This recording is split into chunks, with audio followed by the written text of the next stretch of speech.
Hey guys, what's going on? Welcome back to Prospect Central 101. My name is Chris, and today joining me we have, Jay Sweet. and we're going to be watching some Jared Goff tape with you guys today. So the Lions ended up trading Matthew Stafford to the Los Angeles Rams, and one of the biggest pieces of that package, potentially, is receiving Jared Goff, the Rams' former quarterback, in return.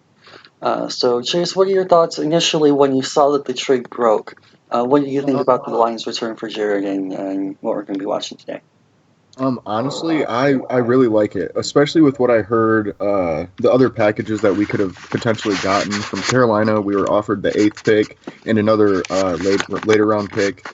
And I heard Washington's offer was the 19th pick and another late round pick, and we got two firsts, a third, and a starting quarterback in the NFL. And honestly, a lot of people hate on Jared Goff, but I think he is definitely a starting caliber quarterback. He might not be the answer, but he could at least be our bridge quarterback for the next 2 years. Yeah, for sure. But So you go. my initial reaction though, like I said, was I really loved it. We really fleeced him in my opinion. Stafford's 32 years old, 2 years left on his contract. We got a 26-year-old quarterback that could potentially be a franchise quarterback, two first-round picks, and a third this year to help in this rebuild. So, Yeah, definitely a lot of exciting stuff to look forward to for sure. So today we're going to be, as part of that process, breaking down the Lions' new starting quarterback, at least for this year, possibly longer. But he's the guy that we're going to be mostly paying attention to in terms of 2021 stuff. So with that being said, you ready to get right into the film? yes, sir. Awesome. Whenever you're ready. All right. First off, we're going to be looking at some college film on Jared Goff, just to be looking at what we what we are getting from start to finish. We're going to look at college film, and then we're going to look at some of his first year film without Sean McVay to see if he really is made by Sean McVay, and then we're going to look at throughout the years just a couple games here and there. So let's get this started. Nice. It's been 5 years now since we watched Cal Goff. Oh yeah, look at this. Good poise. Oh, I like the I like tight window. yeah. Some of these angles aren't the best. Good ball. So there's a reason that Jared Goff went number one in the draft, right? Right. Uh, so we should be seeing some very good play out of him, especially with the team that was around him. Yeah. When he got to Cal, I think they were 1-11 the year before. Jared Goff, I remember when I scouted him, a lot of people, and this might just be because of the Cal comparison, but a lot of people were comparing him to Aaron Rodgers, which, I mean, obviously we haven't seen in the NFL quite yet, but I don't think he has the arm talent to be that, anyways. But I do believe he has some legit potential. Here, we're going to look at some combine workout stuff Oh, cool. like that. He's got a good. I mean, his mechanics are really good. That's exactly where I was going to go. Is the Yeah, mechanical elements. he came out of the draft and people were saying he was easily the most pro ready quarterback of that draft. The only issue was they thought he might have hit a ceiling already. Okay, looks like Yeah, that's them. he's very prototypical in that way. Like he's not like your Lamar Jackson type who can run all over you, or like your Patrick Mahomes type guy who can make any play across his body and run all over and do everything. He's not going to have your Matthew Stafford cannon arm. Right. But he has a little bit of everything in that sense that he has kind of that balance that, okay, he can run off play action, he can run under center, Mm-hmm. he has the ability to make these quick short throws in space, he has the ability to every once in a while, once or twice a game, nail your shot downfield and do all that kind of thing. So there's a little bit of he can do a little bit of everything to his game. And I would like to say that we kind of know what we're going to be getting. There's not Yeah. really a whole lot of like one game he's going to throw for 500 and the next game he's going to throw 5 picks. Right. There's a little bit of that consistency element there too as part of that balance. Right. Exactly. So this one is going to be his first career start, and this, Okay. as I said earlier, Right here is his offense that he was working with his rookie year.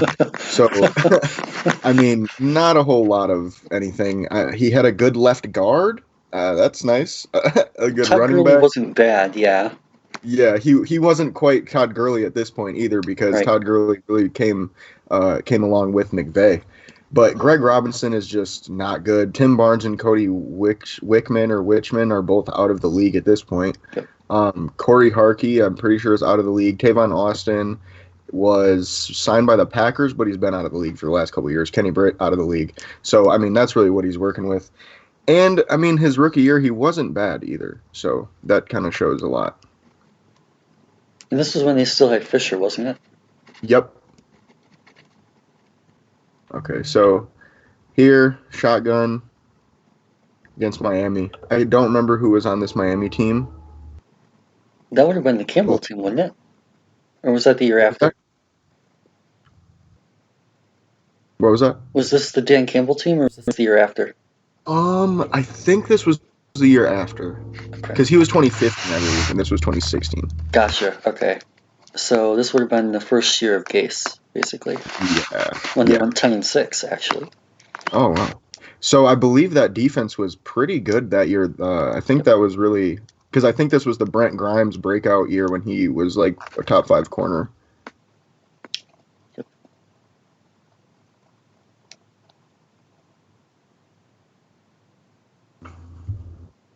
Let's see.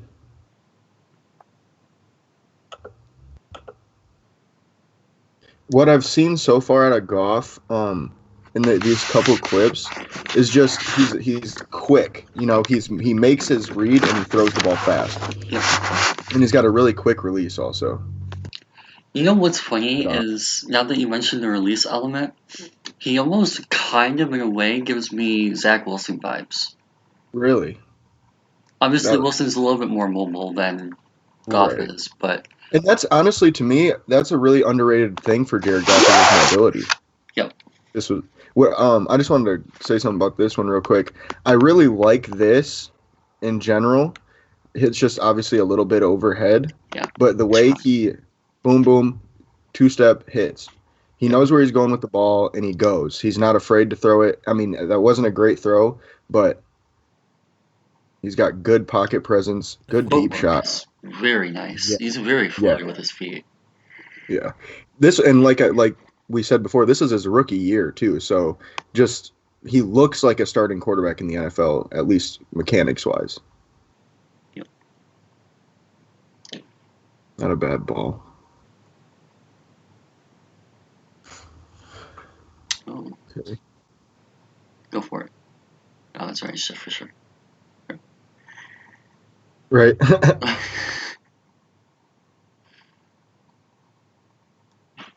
What I'm seeing on like so far, he just looks like we said it's his rookie year. That was a good mobility. Like I said too, his mobility is really underrated in my opinion. I think that's another reason why we like him.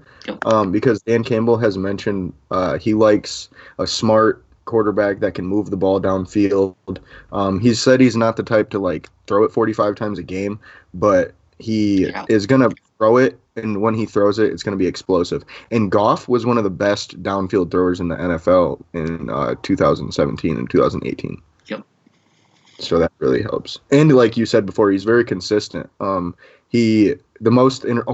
was punch out. Good defense. But he's very consistent again, like you said, and he just I'm excited, honestly, if we're being honest. I'm excited to have him as our quarterback because I could see Goff coming in and playing really well with some like decent players, because I don't feel like we're going to go out and sign anybody really big this year. Can you hear me? It'll probably be a couple 1-year deals, maybe a couple 2-year deals, but can you hear me?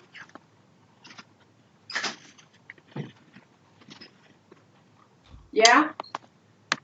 I can't see you in the dark. Okay, Jace, can you hold on 1 second? I'm sorry, guys. I'm in the middle of recording, but can you pause that for 1 second? My grandma needs something really, really urgent. No worries.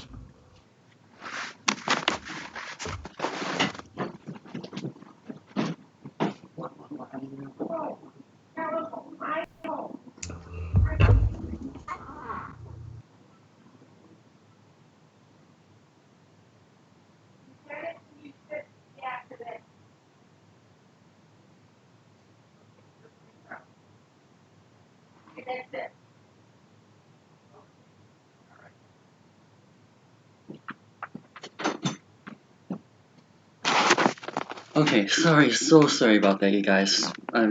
We just got our food and she couldn't find something, so. Uh, okay, let me plug this back in. Okay. Yeah, that's one of the things about doing stuff at home during COVID stuff is Right. gotta take care of everything else. But okay, Right. I'm ready to go back again. Alrighty. Let's start this at the top because I think I've seen something here I really liked. So the footwork, like we've talked about already, he fits that. I mean, that doesn't like this isn't a tight window throw per se, but okay, the fact that I'm gonna pause this hopefully right at the right time. So right here, this I think that might be even the D end, but this defender is here covering Spy. up front, spying, and then we have this one who's coming down. I think this what is this cover two looks like. Um, he's coming down. So Goff, let's look at this pressure real quick. He gets pressured right away.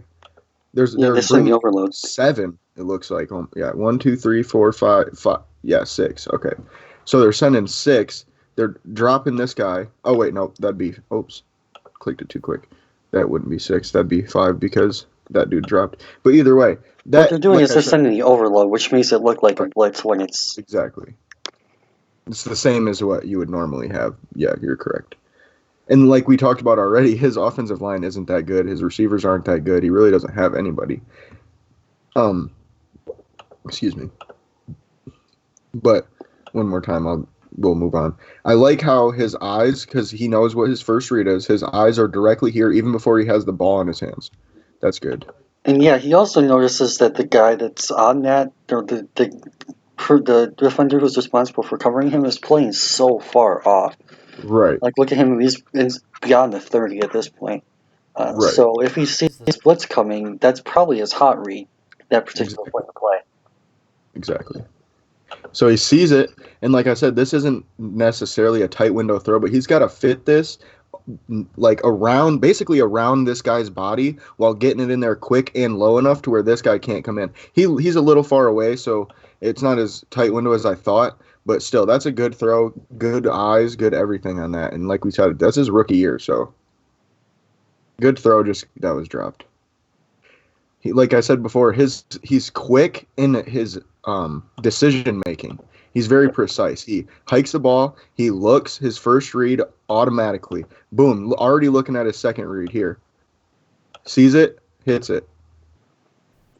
It looks like the receiver broke that route off. Yeah, it was Gurley. That was a running back.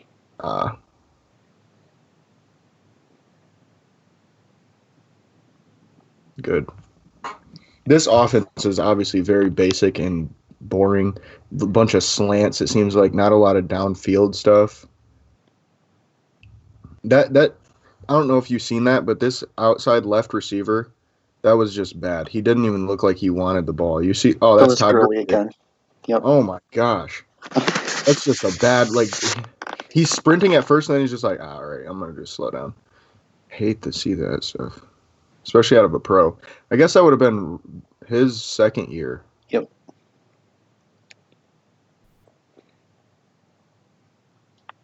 Oh. Nice under pressure. Under pressure. The one thing I don't love about this, and I mean, I'm being very, very nitpicky here. This isn't. If you're looking at, like I said, rookie tape and college tape, this is not something that you really think about too much. But it's 3rd and 10 here, right? He throws it short. That's the thing. It's 10-7, so I guess I do understand not trying to force it. He's getting pressured too, so that doesn't help. So he kind of has to just dump it off. So I guess what I was going to say is kind of invalid now that I think about it, because he gets pressured on his right side. He dumps it off here just to his open man, so he doesn't get a turnover, and they can kick a field goal and go up by 6 with 3 minutes left. So I guess that is the smarter decision. 28 seconds down by 4. 1 timeout left. Which they had to take on that play. That wasn't a bad ball. Throw it to where only your receiver can get it. He's got, like we talked about, he's got really good footwork and pocket presence.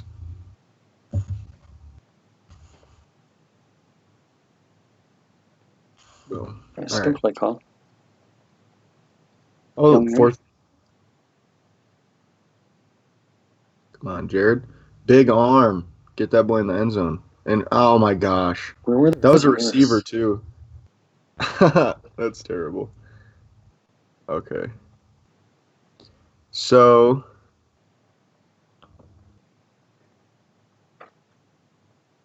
So just to kind of rehash while we're waiting for the next video to load, things we've seen so far, we've gotten to see the arm strength, we've gotten to see the decision making, we've gotten to see the mechanics and the technical elements, and we've Right. gotten to see a little bit of the mobility factor so far.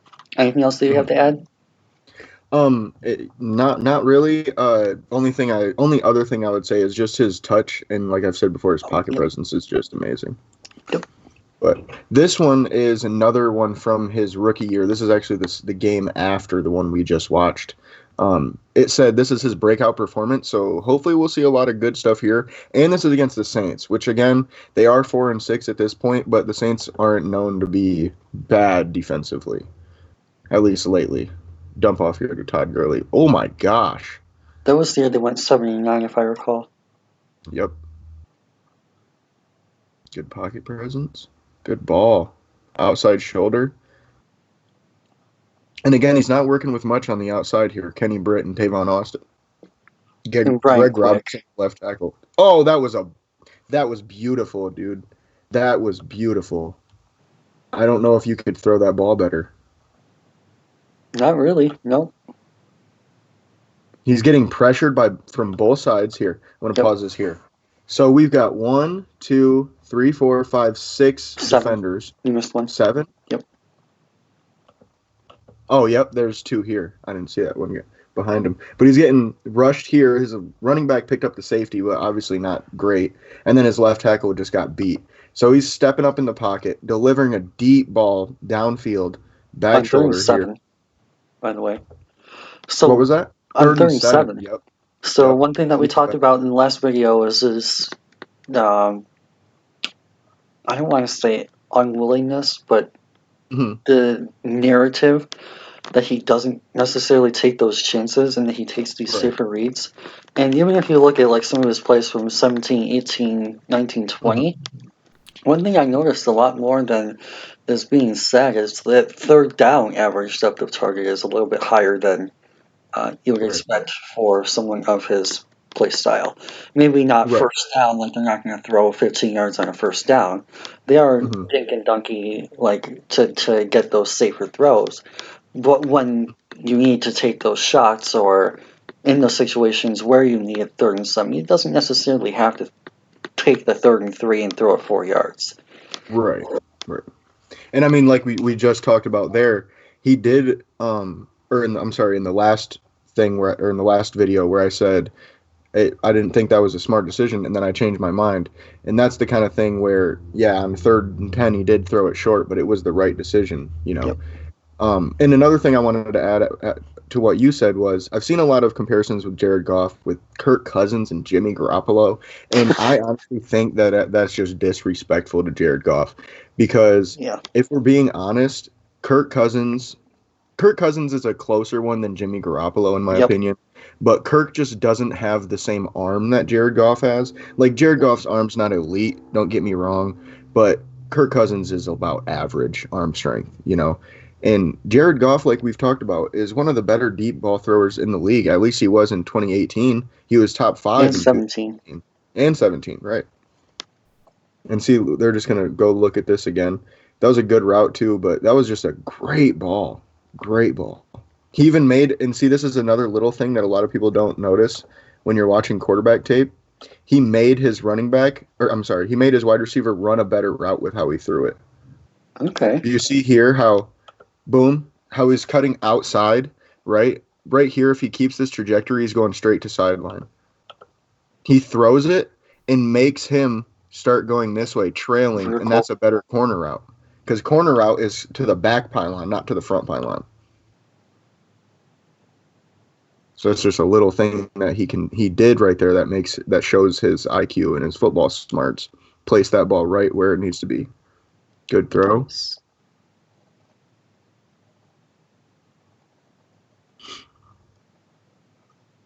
See, and again, this is pre-Sean McVay. So this is Jeff Fisher, as we talked about before. Some basic designs, just a little slant.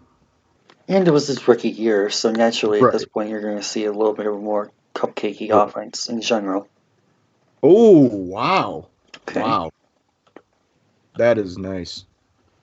So first thing I want to bring up before you get too much into this is the player that he targets on this play is a tight end. Right. So we've seen him throw to Gerald Everett, we've seen him throw to Tyler Higbee recently, but even before he had those guys, he's been able to utilize his tight ends properly. So love Right. to see what he can do with TJ Hawkinson. And then, of course, the third and two and going downfield. Right.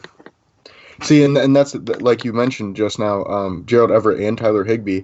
I'm wondering what he's going to do with Hawk.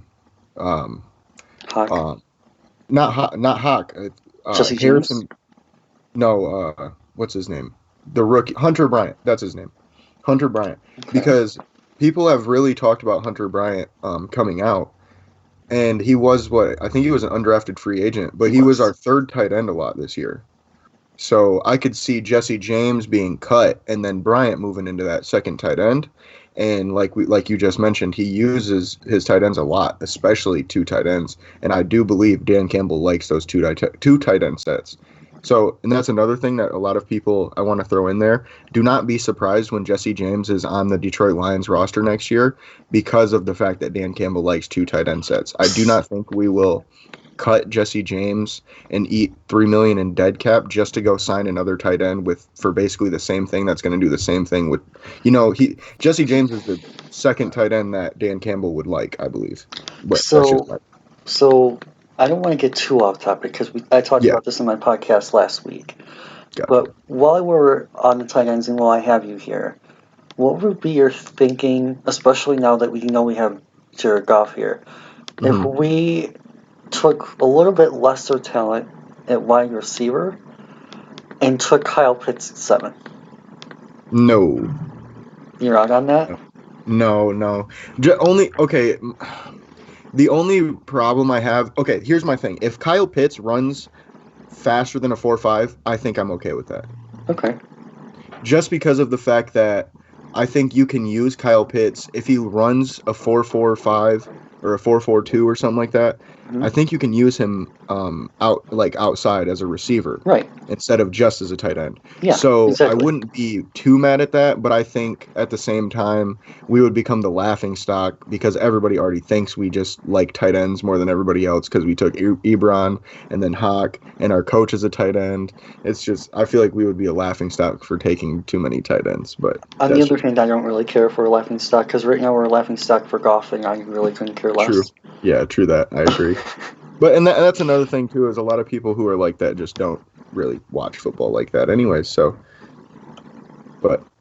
here we just seen a great play by Goff again with the blitz. This is one thing I've noticed throughout the film that we've watched so far. Goff is really good against the blitz.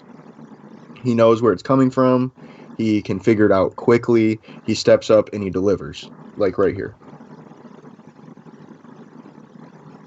Boom. That's just great. His movement in the pocket here is way better than your average rookie quarterback. Because he keeps his shoulders square. Boom, hits him.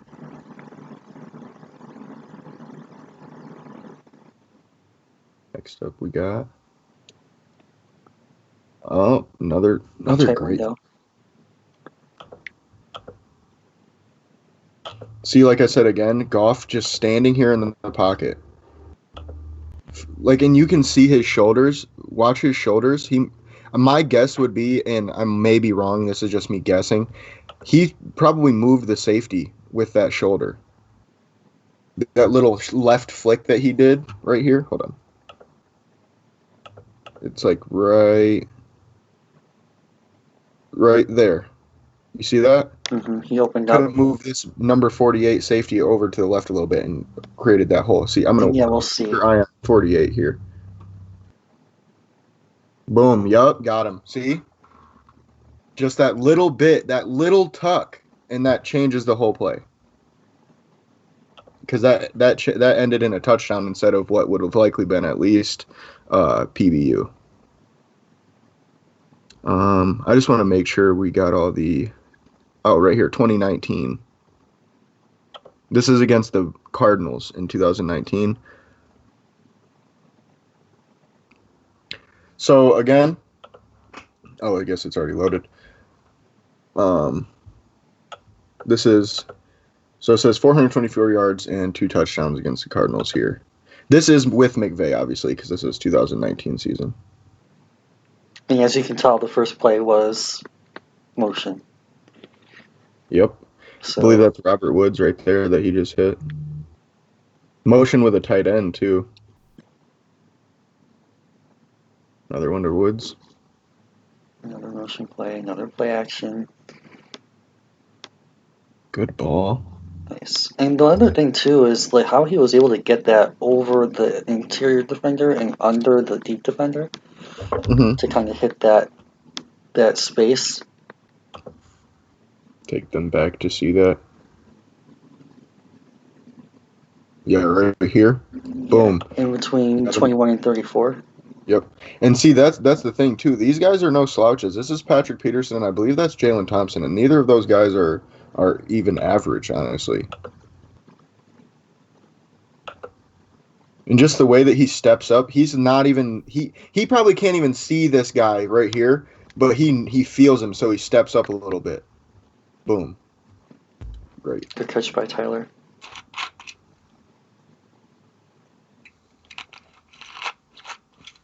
One thing I wouldn't be surprised with, though, with this is kind of off topic, but it's on your tight ends thing. Mm-hmm. I wouldn't be surprised if we signed Jared Cook to a 1-year, like $2 million deal. Okay. Just because Drew Brees retired, and I mean he's 33 now, and I could see him coming over here just to be like a leader in the locker room and a veteran tight end. And that's if we move on from Jesse James. Good dump off there. And that's one really underrated thing about Jared Goff. Besides his like running mobility, it's his pocket mobility. Like we just seen his rollouts and all those kind of things that he can do. His throwing on the run is actually really good. It's pretty. I would say it's above average for sure. I wouldn't say it's elite in any way, but he can get it done. Yep. See, I'm looking for Brandon Cooks, but I don't know if they had Brandon Cooks. They did not. So there were they lost both Todd Gurley and Brandon Cooks after 2018. Yep. So that was also part of why. Obviously, that's kind of speculative, but that could be part of the reason why he dropped off a little bit in his deep passing. Right. Is the loss of Cooks. I think they lost another receiver too, Sammy Watkins. Yep. After that year, who also has the speed and the athleticism to be able to stretch the field, as well as the decrease in play action ability with Todd Gurley being out. And see, another wrinkle to add to that is not only did they lose Brandon Cooks and Sammy Watkins, they replaced them with Robert Woods and Cooper Kupp. And neither, like, Robert Woods is sort of a deep threat, but neither of them are speedy receivers. So that just goes to show you why Jared Goff not necessarily fell off, but sort of has had a down year last year. And both of those guys are pretty good. Right? Yeah, Cooper Kupp and Robert Woods are both top 32 receivers. Yeah, for sure. And that's the thing too, is it's just that's another thing with the NFL, because a lot of people look at it, kind of like Madden, where you can, it's a good player, you can just put him there and he'll be good. Well, that's not really how that works, because Robert Woods, like you said, they're both top 32 receivers, but on the same team, they kind of do the same things, like not the same exact things, but they kind of fit the same role type of player. And if you don't have a speed option on that team, you really don't have anybody to, take the top off that defense. And like you said, his play action was gone based off of Todd Gurley not being there. So that really doesn't help. And I mean, who was their running backs the first year Todd Gurley left? It was Malcolm Brown and They didn't have Cam Akers. Did they have Darrell Henderson back then? Yeah, Darrell Henderson was the other back at this point. Good play action. Oh, wait, Good. no. They may That was still have great. Gurley. This might have been washed up Gurley because I Oh saw yeah, 30. that's Gurley. So But that yeah, was you're the right. year he That had is the arthritis in the knee or whatever it was. yeah. So this was the year after the Super Bowl. Yeah. Which the Rams still made the playoffs, I believe. Yes, they did. And they won a game as well. Good. That was great. And that's the thing too, is what we're watching right now. Look at this route. Not necessarily the route, but the whole play. Excuse me. The play design here is just amazing. This is just Sean McVay. So see how he gets him on an out route, the inside corner, man to man, matched up here on the slot receiver, and then he has his tight end go cross, and then he's got this guy going cross too. Both of these guys are running crossers, and it's really just to clog this lane up because one of them's going to get open. One of these guys is going to mess up. And then there you go. You got a freaking 40, 50-yard pass to a tight end that was wide open. And I don't know if they were as much in 2019 as they were in 2020, but at least in 2020, they were top 3 in the league in man coverage. Right. So by design, as we as Lions fans know, those crossing routes versus the man coverage is yeah. Terrible. Killer. Yeah. Destined to kill you. That's something that we don't really see from Goff here. That's a no-look pass almost. He looked at him towards the end, but he did a good job of rolling out, keeping his eyes over here on Woods to try to get this linebacker to come over. Because so he knew that if he gets the ball, boom, boom, boom. So hits him on the backside. That's a first down and more. Oh, wow. That was nice by Tyler.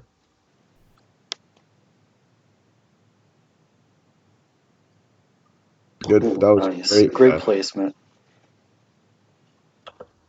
I mean, like Tyler Higbee is not exactly TJ Hawkins thing. He's good. I would say top 10 even. But I mean, Hawk is at this point undisputed top 5. I would say. Yeah, I'd agree with that. You could even say he's top 3 because Kittle was hurt last year, so Darren Waller and Kelsey are really the only two that are obviously better than him. Oh wow. That's Robert Woods, I think. Yep. I just wanted to rewatch to see if Goff throws a nice block. He tried. He did his. Oh my gosh. Helps bring it. Right. See, and that's what we're looking for right there. And just to pause this for a second, this is my theory. I think because Brad Holmes drafted Jared Goff, I think he wanted Jared Goff personally. Yep. And I think he's the one that maybe not like signed him to that deal, obviously, because he's not the GM. But I think he might have been the biggest hat in that ring for Jared Goff. Of course he was. So I would say in this deal with Matt Stafford to the Rams, Brad Holmes did it because the picks, of course, but Jared Goff coming to Detroit with what Dan Campbell said, I just feel that they believe that Jared Goff is our starting quarterback. Yep. So I don't think we're even in the talks for a quarterback this year, honestly, in the draft. Like unless it's like 4th or 5th round, like developmental guy. I could even see this might be crazy. I don't really like Mac Jones too much, but if Mac Jones falls to our 2nd round pick, maybe we would take him. I don't know, but I don't want to do that. But that's the type of thing that I could see happening. But I just feel like Jared Goff could come in and be our franchise quarterback and surprise a lot of people. Because like we said before, there was a reason he was the number 1 overall pick. Yeah, if we take a quarterback this year, it's probably going to be someone that Campbell and Dorsey push for. That has more of that mobility element than Goff does, like a Trey Lance. Right. And even then, Trey Lance is, 2 years away from being 2 years away? Right. Honestly, Trey Lance, and I wouldn't be mad if we did or we didn't. I'm okay with either way if we take Trey Lance, that means we're rebuilding and Goff is just our bridge quarterback and that's it. And we're just going to cut him or trade him when his time's up. Yep. if we don't go quarterback, obviously that means we believe in Jared Goff and we're trying to make this thing work. So I'm At okay least for with this either year. Yeah. at this point. But one thing I did want to mention though, this is Brandon Cooks right here. Oh, it is. Yeah. So I guess this was the year before, because this So they was lost after the trade Watkins. deadline. Okay. So Yes. So they lost Watkins in 18 and then Cooks after 19. yeah, that was a great pass. Tight window, boundary throw. And they're already up a lot, and this is a division game. 3rd and 8. Oh my gosh. Honestly, like while we're watching this, I'm slowly falling in love with Jared Goff. Like just the way that all this is like don't get me wrong, this might this is gonna surprise some people when I say this, but he gives me Stafford vibes, man. Just like maybe not the way that he plays, but just the type of person he is. Yep. He just gives me that same like just hard nosed, like worker type of like like silent leader, but he's also like frat guy kind of, you know. And the other thing that people really, I think, sleep on with Jared is all the mental toughness that it's taken Right. for him to get to this point. Whether that be like we talked about at the beginning with Cal, like he took over a 1-11 team, I think it was, and took him to a bowl game. That was a team that was in shambles. Yeah. And then he took over a Jeff Fisher team in LA, and they're in the playoffs, I think, 3 of the last 4 years. And the recovery from the Super Bowl, like obviously he fell off a little bit after the Super Bowl game, but Yeah. how he's kind of managed to not devolve after that game, and how was the injury that he suffered this year with the thumb, and doing what he did in the 2 playoff games. Obviously, they lost to Green Bay, who was a better team in period. But Yeah. like just being able to play through that broken thumb like 3 days after he broke it, or 4 days or Well, whatever it and was. that's the thing too is he popped it right back in place and finished that game, and then didn't play the next week, and then came back for the playoffs. Yep. So I mean, he's got that toughness, that hard edge, and I just feel, well, again, like he's just the right guy for us, honestly. Yeah, he doesn't So necessarily have the physical tools that Stafford does. He's not right, going to have your top 3 in the league arm strength. And he's no, not going to be the guy that takes 5+ shots down the field every game, a shot a game per quarter. But right. he'll do what you need him to do. He's a very do your job, prototypical, hmm above average player. He reminds me of like Kansas City Alex Smith. Yeah, I think he's better personally. I do too, and that's the thing is like like you said, he really is just your prototypical quarterback. Like he's not a guy that you want to take at 1, but he's a guy that you'll settle for at 1. You know, because in that draft, I guess Carson Wentz was the other quarterback taken, and right now you would say Goff is better than Wentz. I don't even think it's remotely close, and I think that they felt that way. Specifically, Brad Holmes felt that way at the time of the draft. That's why Right, they traded up to 1 for him over Wentz. right, Is because the exactly. difference in evaluation there was dramatic enough that they felt they had to have. Well, Holmes felt that he Right, had to have Goff over Wentz, exactly. and I think it's fair to say it worked out for him, even though Wentz is the one Yeah, who technically has a ring. Technically, sure. I think it's fair to say that Goff has been a larger part of their success than Wentz has been with the Eagles. Yeah, I would agree there. So this game is from 2018. Okay, so that was the Super Bowl year. Yep. Ooh, that was a gnarly hit. We've seen so much play action. Yep. Like, there's only been a handful of throws that were not play action. Pretty much, yeah. Play action. Every single play. Pretty much. Or motion, or both. Yeah. Okay, here we get a good step. Oh, that was nice. But going Not back to the always play money. action thing, though, I think it's really interesting that I think it was Football Outsiders did a study on this. I've talked about this a couple times on our channel. But they did a study on this, and basically they found that rushing success and rushing frequency has minimal correlation to play action success. Right. But play action frequency has a very strong correlation to play action success. Right. And there's a few reasons for that. Number one, if you have a quarterback who runs a lot of play action, that generally means that he's going to be good at play action. Right. So that's number one. And then number two is you run those concepts. The familiarity is there with the concepts, from the receivers to the tight ends to the running backs to the offensive line, especially, that there's a comfort level there, there's a familiarity with it, and then the more you do it, the more you get better at it. Right. So I think there's a combination of those two elements predominantly that factor into that correlation between frequency and success at the play action level, and it goes to show how good Goff is at Right. play action at the same time. And honestly, I wouldn't be surprised if the Rams specifically, their play action frequency didn't really change after Gurley left. Like if they just kept doing play action the same percentage, that would not surprise me at all. Yep. Oh, Because I just you go. What was that? You finish. I was done. Oh, okay. So going back to the 2016 draft, the next quarterbacks taken after Goff and Wentz were in the third round. It was Jacoby Brissett, Cody Kessler, and Connor Cook. Actually, fourth round. Dak was in there, wasn't he?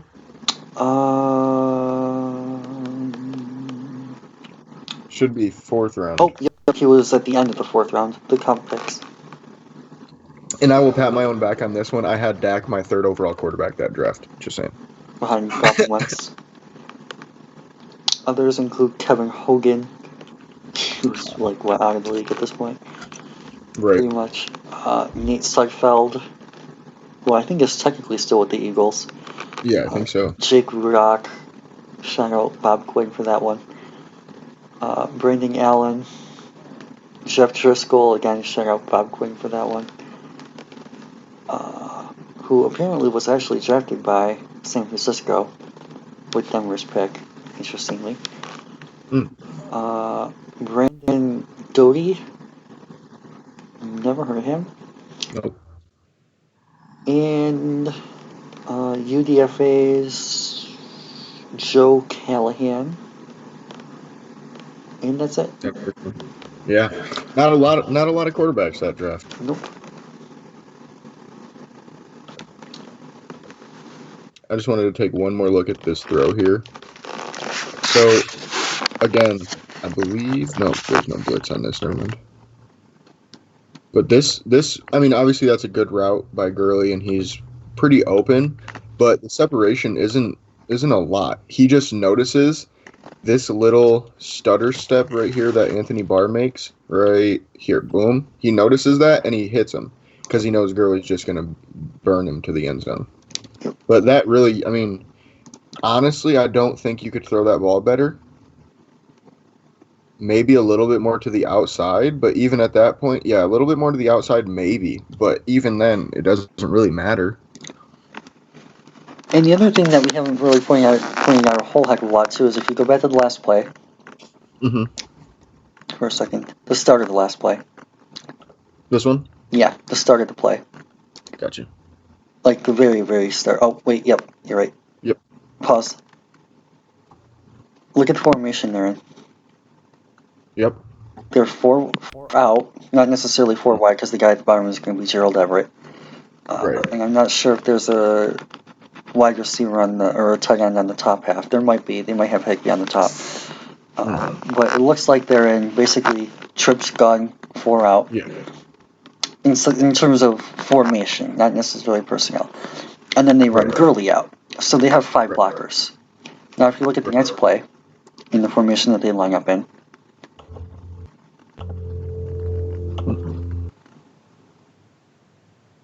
they're tight. Right. So he has the ability, and in the last play he was in gun. This play is under center. So the Right. formation and set versatility that we're going to get with Goff is dramatic. He's not a guy who needs to line up in gun. He's not a guy who has to feel comfortable under center to feel comfortable. He's not a guy who needs to have spread forward wide to be able to feel comfortable. He's not a guy who has to be in too tight end to feel comfortable. He's a guy who can mix and match personnel with. He's a guy who can mix and match sets and formations and all different kinds of things with. And that'll come in handy for how we utilize Swift. That'll come in handy with how we utilize Hawk, and really give us, as Campbell talked about in his press conference, his initial press conference, this is going to be an offense that looks to mix and match personnel and adjust personnel to maximize mismatches. Create maximizing mismatches. And the Rams with Goff were able to do that. And I think that that's going to help translate to Detroit and help build the ability to mix and match personnel to create and maximize mismatches. Totally agree. That was a great point. Honestly, I didn't think of that myself, but that's a great point. Just more play action. Oh, we got a deep one here. And exactly. Wow. But look at what caused that, right? Again, the alignment pre-snap was a part of this because they're all tight. Right. And look how many guys are in the box. 1, 2, 3, 4, 5, 6, 7, 8, 9, 10 guys in the box. Jeez. Because they're all tight. So Right. what that does is you get the play action and then you get them all brought forward, and then you're able to lift that over the top with that arcing trajectory, and bam, no one over the top will count for them. That is beautiful. It's all alignment based, and it's all about creating and utilizing those mismatches. Right. That's great play calling by McVay for one. Totally. And like you just said, creating mismatches. That's a Anthony Barr. linebacker. It's a receiver. Yep. And the guy trailing him is Eric Kendricks.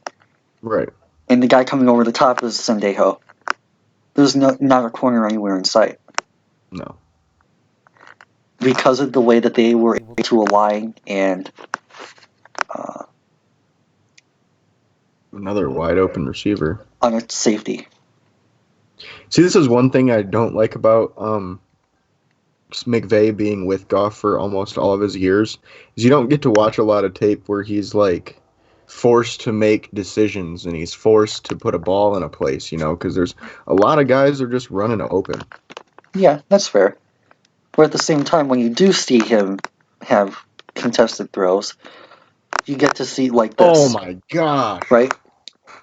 Oh my gosh. Like we just talked about, like how you don't really get to see him put the ball in the spot. When he has to, he can. There you go. Jeez, man. This right here, if Goff can do this consistently, he's a top 10 quarterback. I was just about to say we're talking top 10, maybe even top 5 quarterback, but that just depends on how everything goes. But that right there, the play action, first of all, like you just said, the motion, the play action, he rolls out on the move, 2 guys chasing, throws a deep bomb, a dot. And like we said, this Double is the coverage. first year with McVay. Second? Oh, yeah, 2017 was first year. So, yeah, oh, my God. And that's to a tight end, too, I think. No, that's Cooper Kupp. That's Cooper Kupp, yep. But that's his second touchdown to Cooper Kupp right here. That is just beautiful. And as we talked about a little bit earlier, too, with the level of competition, this was like prime Vikings defense. I think this was the year that they made the conference championship game. Mm-hmm. So this is like prime Mike Zimmer type. Like, this is not 2020 Vikings defense. No. This is freaking when Xavier Rhodes was still good. And they had Anthony Barr, they had Eric Kendricks, they had, I think, Linval Joseph, they had Everson Griffin, they had Daniel Hunter, they had... And who's this in coverage? They have, I think this is Trey Waynes and Mackenzie Alexander in coverage on Cooper. And those are 2 good corners, and I believe they're both with the Bengals right now. Yep, they're both free agents, I think, now, technically. Okay. Right. Like after the season, but in 2020 they were, yeah. Nice More blitz. pressure. And like I said before, Goff against the blitz is really good. I mean, I would definitely say he's above average. He just figures it out quickly, and that's the thing you want in a quarterback. Is a smart guy, and that's another thing that people don't talk about. Goff is not small. No, he's He's prototype. 6'4", 225. Yeah, he's prototype size. Oh my lord! Jeez. Oh my gosh! Great catch by Brandon Cooks, to be fair. Yeah. But this whole play right here, like I said, if he can keep doing this is the second time we've seen it in this game alone. So if he can do this in Detroit,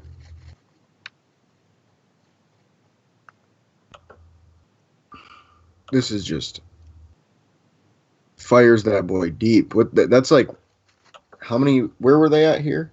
How many yards 50. in the air is that? Oh yeah, so 50 yards in the air basically. 55. 45 Nope. to probably halfway in the end zone. Wow. So So that's like what 60, 60 in 65 in the yards. air. Yep. Like wow. And that's the thing is Goff, like I just said earlier, people talk about Goff like he is Jimmy Garoppolo or Kirk Cousins, No. and that they don't do that. Kirk Like I don't Cousins think I've can. ever seen Kirk do that, or I mean not Kirk. I'm sorry, Jimmy G. I've never I've seen never Jimmy seen G make a Garoppolo do throw that. like that. Nope. Like wow, it's a pretty ball too. Good throw. Cup is just killing this Vikings defense though. In tight form again. Flashing off of it. Running back. See, that's just Todd Gurley being faster than the other guys, though. Oh my gosh! What they did, and this goes good. back. This goes back to the McVay point, is they set that up really, really well. They brought all their guys in, Yeah. and then they used the motion to create that space. And then here you see regular traditional set. Oh, let me go back and show. Sorry. I don't know if you're going back or not, but yeah. I was, yeah, but here, Oh, okay. And then here you see the more traditional two tight end base ace set. Or actually, that wasn't two tight end. Cup was just in line. Right. But So, I mean, still, it's still close though. right. It's still stacked. Yep. Because I mean, like, and he still puts Higbee in motion somewhat. It's a very small motion, but there's anything to get those linebackers over. No tight set. Good ball. Yep. Oh, big hit.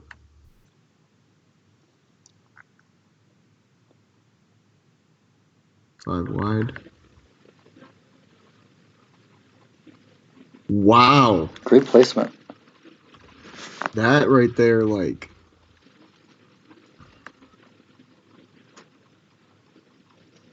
The way that the ball just looked in the air right here, did you see that little motion the ball made? It just drops right in the bucket, right at the end. It's going up, up, up, drops. So I talked about this in the Kyle Trask breakdown that we did, and I call it ball path. The path the Right. ball takes to the receiver. Jared Goff is so good with the path of the ball, the trajectory, the arc, the touch. He throws a very catchable pass, but what he does is he utilizes ball angles and physics and science and all this other kind of fancy ooh la la stuff to basically get the ball where it needs to be when it needs to be there. And avoid defenders and get the ball into space and avoid dangerous throws. So look at this. He's getting rushed from his right side. He doesn't ever take his eye off the receiver. He just takes his 2 steps to the left and throws that ball right where it needs to be. Boom. Sideline. And I think you put this in your thread on Twitter. Jared Goff throwing deep and to the left is like an elite quarterback. Yep. Like, and that really surprises me. His throwing on the sideline specifically is really good too, and that to me just shows his precision in his passes. Yep. The only area, if you want to pause for just a second while I go over this, the only area of the field that he was below average in all 4 seasons, 2017, 18, 19, and 20, was between 10 and 15 yards on the right side of the field. I wonder why that is. I have no idea, but it's just a very strange, very And you said that specific was area. all 4 years, not just McVay? Yes. Ah. Well, it would have been with McVay because McVay was there all 4 years, 17, 18, 19, 20. Oh, so not 16? I didn't look for 16. They don't have that. Okay. Well, they might have Maybe. it, but I didn't look for Fisher because Right. basically everything was bad. Right. He only played like 4 games or 5 games or whatever it was. I threw it out. True that. But yeah, so everywhere else, he was at least for 1 or 2 seasons above average or elite in every area of the field, except for that little tiny space on the right hash between 10 and 15 yards. That surprises me, honestly. With all the slander he gets, it really surprised me. And that's one more thing I wanted to throw in earlier. Like you said, the way he played in those playoff games after his injury was just phenomenal. Honestly, he had 4 incomplete passes against the Packers total. And 2 of them, I think like 2 of them were in the first 3 quarters. Right, and it's just like that right there that's tough. That's good quarterback play, and you can't really ask for more. I mean, that sounds like Matthew Stafford-esque. He dislocates his finger, pops it back in, finishes the game, doesn't play the next week, but comes back for the playoffs, plays both games, wins the first one. I mean, they lost against the a very second good Seattle team, by the way. Right. In Seattle. A divisional rivalry. Exactly. A week after playing them. And losing to them. Yeah. But again, that was without Goff. Right. But that's the difference he makes. Ha-ha! Exactly. See, and right here, we got another one of those great throws to a pinpoint place on the sideline, deep left, rolling out. And see, the fact that we've seen him roll both ways is huge, too. Mm-hmm. He can roll out to his throwing side or his non-throwing side and still get into good position to throw it down deep or really anywhere. And Brunell is a lefty quarterback, or QB coach. Oh, yeah. So that could be interesting to watch moving forward. How many of our play designs are geared towards lefty quarterbacks that he'll be able to make? Right. Roll lefts, boot lefts. Right. So, yeah, I mean, that right there was in 2018. So one more I want to go over, if you don't mind. I don't know if you have this pulled up, but do you have the Rams-Chiefs Monday night game from... I do not, but I can definitely look at that. Because that was the week where I think like both teams set records for like Monday night games. That's it, yeah. We might have to watch Mahomes, honestly. I don't really care. Yeah, me either. I'm totally fine with watching Mahomes tape. Right, and it'll let us know what a real elite quarterback's like to see the difference. But yeah, this game was nuts. Like, I remember everyone was talking about Goff like he was like the guy after this game. And that's the thing, is they won this game. They were 9-1. They went out and they beat the number 1 freaking offense in the NFL and look, like I said, Cooper Rams Kupp roster on IR. Placed on IR, and that's without Cooper Kupp, and he beat the freaking Chiefs on Monday Night Football. And then this was the year after they, and yeah, this was. Did they have Watkins this year? That's Brandon Cooks, yeah. I just seen 12. Yeah, I think this was the year that they had Cooks, but lost what? So they had Cooper Kupp and Cooks, with not Watkins or Kupp. Yeah. And again, already, I mean, it's really like we said before before we started watching the film, Goff doesn't bring anything like oh my God, touch. It was beautiful. And as I'm saying, Goff doesn't bring anything super special. He just shows us that touch again. That's the thing. Like, he's a very good quarterback all around. I don't think he's really right now. I don't think he's elite in any trait. Like I said before. The blitz though. Oh my gosh. So hold on. Okay, pause for a second, and then finish your thought, and then we'll go over the play. Oh, no, I'm done. So. Okay, so the other thing I want to talk about too, I kind of want to watch this game, is this is against the Spagnuolo defense. So Right. this is a blitz-heavy, aggressive defense. And there's this false narrative, well, I'll call it a false narrative out there, that Goff is not good under pressure. So this game would be a counter to that, and we can point and say, Right. okay, Spagnuolo is a guy who runs cover zero more than any team in the league. They are, Right. I think, top 3 in blitz rate. So you really get a feel for, against a defense that was not bad and very aggressive and very man-heavy too. I think they're number 2 or 3 in the league in cover 2 man and cover 0. You get to see him versus the different styles of coverage. He can beat cover 0, he can beat cover 1, he can beat cover 2, he can beat cover 3, he can beat quarters. He knows how to attack all these different styles of coverage that he's going to see. And then this play, you get to see him beat the blitz. And that's bringing 7 too. And just right on target. Mm-hmm. It's Josh Reynolds. That's a guy that I wanted to mention too. I think Josh Reynolds could be a real free agent target this year for us, especially if we move on from Kenny Galladay, because I feel like he is obviously not as good as Kenny Galladay, but he plays that same role that Kenny Galladay does. Yeah, he'll come a little bit cheaper. He has the familiarity with Holmes, who drafted him, I believe, over Kenny Galladay, if I recall. And then he has that familiarity with Goff now.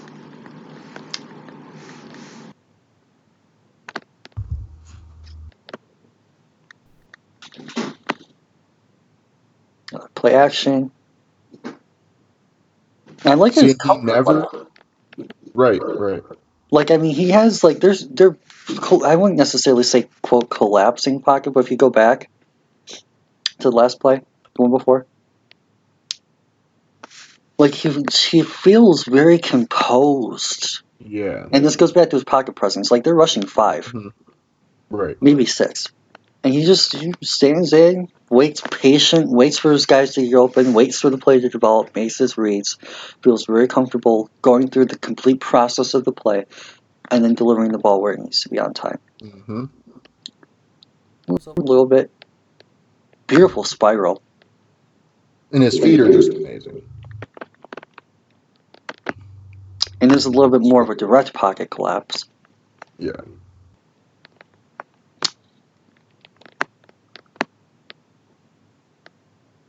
And again, I just feel like that's a great throw. That's beautiful. I just feel like if we can get this right, if we can do it the right way, Goff could be our. I can't believe I'm even saying this, but Goff could be our franchise quarterback. Like, I could see us keeping Goff instead of cutting him after 2022. And there's a reason why the Rams paid him when they did, because they Exactly. believed that he was their franchise quarterback. Exactly. And you don't get paid $100 million for being bad. Nope. And especially when your freaking head coach is Sean McVay, where you feel he can make almost any quarterback look at least playable. Wow. There's Mahomes. And the other thing to keep in mind too is we talk about the Rams supporting cast, right? Like, okay, Cup was good, Woods is good, Cooks was good, Sammy Watkins was good, Gerald Everett's good, Gerald Higbee's good. How many wide receivers on the Rams are Tyreek Hill? 0. None. How many tight Right. ends on the Chiefs are Travis Kelce? 0. Right. How many wide receivers? Okay, Demarcus Robinson, even the Chiefs' number 4 receiver. Right. He was top 5 in contested catch rate and in separation this year. Wow. So, like, the weapons that the Chiefs have, and they had Kareem Hunt, they have now Clyde Edwards-Helaire, And compared to arguably, a rookie Cam I'd say they have the Akers. better O-line, too. Yeah, with Mitchell Schwartz. Mm-hmm. I would say our offensive line in Detroit is going to be better than either one. That might be biased, but definitely in run blocking. Frank Ragnow is better than either center. Taylor Decker is probably better than either left tackle. Mm-hmm. Our biggest hole is right guard, and I still think Joe Dahl could be a starter. Maybe not a great starter, but he's at least a Oh my God, the window. The throwing window. on this play is wild. See if you can pause it like when they show coverage. Boom. Between the guy at the 23, guy at the left hash, and the guy at the 30 in coverage. Mm-hmm. That is nuts tight window. Here, call Donna for me.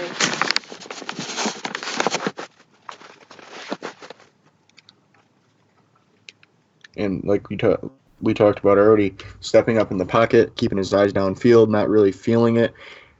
Like he feels it, but he doesn't show it. You know. Yep. Yeah, he's oh man. And the other thing that's really interesting to me, and another reason I kind of wanted to check out this game, is the kinds of concepts that the Chiefs are running in terms of like play calling and things Right. like that are not too dissimilar to the Rams.